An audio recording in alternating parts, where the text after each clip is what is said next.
शहद की मक्खियाँ इन फूलों का रस चूस रही हैं। हमारे लिए शहद कैसे तैयार करती हैं, आइए आपको दिखाते हैं। फूलों का रस चूसने के बाद शहद की मक्खियाँ मुख्तलिफ दरख्तों पर छत्ते बनाती हैं।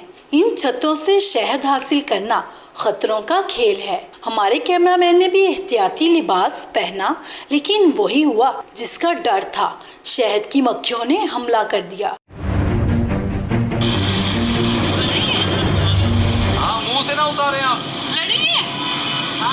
मुंह से ना उतारें। खैर से दूसरा तरीका है शहद की मक्खियों को पालना। ज़रा यूनिवर्सिटी में मसनूई छत्ते तैयार किए जाते हैं।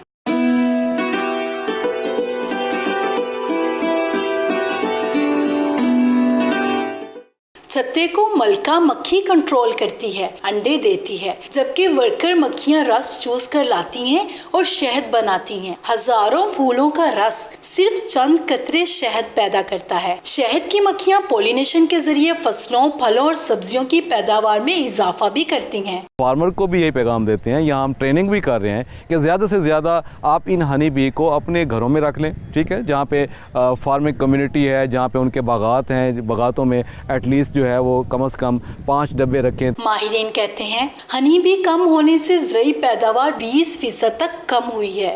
शहद की मक्खियों से हासिल होने वाली वैक्स कॉस्मेटिक्स और अद्वियात में भी इस्तेमाल होती है, जबकि खालिश शहद तो कुदरत की बड़ी नेमत है।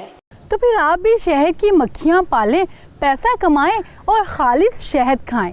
कैमरामैन जाहिद मलिक के साथ शहनाज महमूद, 92 न्यूज़, फैसलाबाद।